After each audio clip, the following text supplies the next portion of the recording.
Have you ever opened your laptop to study and 5 minutes later you're watching a video of a cat playing the piano? How does that happen? You have good intentions, you want to focus, but your brain has other plans. You see, your brain isn't broken, it's just been hijacked. It's a dopamine war, and you're losing. But in this video, I'm going to show you how to win that war. We're going to hack your brain's reward system to make studying feel as good as scrolling social media.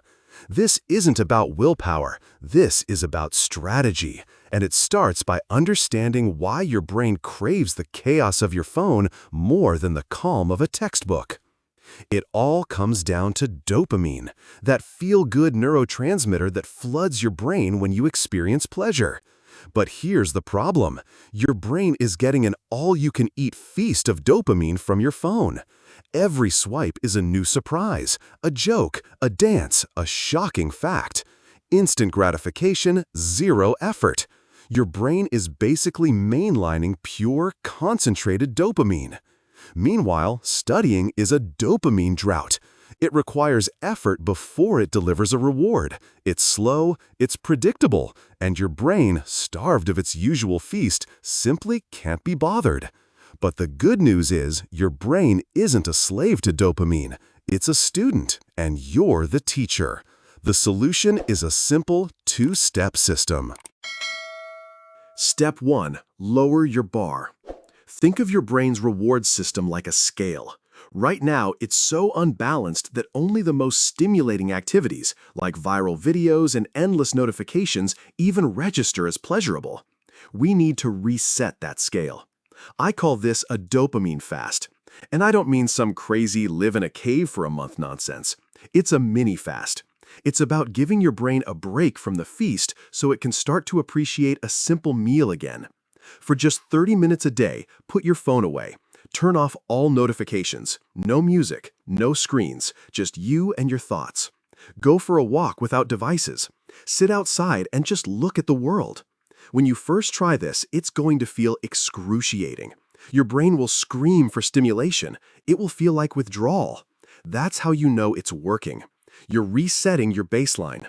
After just a week of doing this, you'll start to notice something incredible. The simple things, a quiet cup of coffee, the feeling of a cool breeze, start to feel good again. Your brain, starved of its usual junk food, becomes grateful for the healthy stuff. But here's where most advice stops. Lowering your baseline is only half the battle. Now, we have to make studying deliver more dopamine. Step 2. Hijack your brain's reward system. This is where we get to the fun part. It's a two-part hack to turn your textbooks into treasure maps. Hack number 1. Gamify your learning. Your brain loves games, challenges, and little rewards. Break your study material into small, conquerable chunks. After each section, put a big check mark or a star. That simple act of completion triggers a small but powerful dopamine hit. You're teaching your brain that completing tasks feels good. Use the Pomodoro technique, 25 minutes of focused study followed by a 5-minute break. Your brain loves countdowns and finite challenges. It turns a giant, scary task into a series of mini-missions. Think of each 25-minute block as a level in a video game. Your only goal is to beat the level. Hack number 2. Make it visual and interactive. Your brain doesn't just learn by reading. It learns by connecting, creating, and doing. Use the two-brain rule. Take notes by hand with different colored pens. The physical act of writing, coupled with visual variety, stimulates both the logical left brain and the creative right brain. You're literally firing on all cylinders. Use the Feynman technique. This is the ultimate mind hack. To truly understand something, try to explain it out loud as if you're teaching it to a 5-year-old. When you can explain a complex concept in simple, everyday language without looking at your notes, you've mastered it. The feeling of mastery gives you guessed it, more dopamine. Now, here's the ultimate key, the ultimate mindset shift. Most people study out of obligation. I have to do this to get a good grade. Your brain hates this. It sees obligation as a chore, a punishment. But what if you could change that? What if you could study with genuine curiosity? The ultimate hack is to ask the so what question. After you learn a new concept, ask yourself, so what? Why is this important? How does it explain something in the real world? For example, if you're studying economics, instead of just memorizing the law of supply and demand, ask, so what? How does this explain why the price of my favorite sneakers just went up?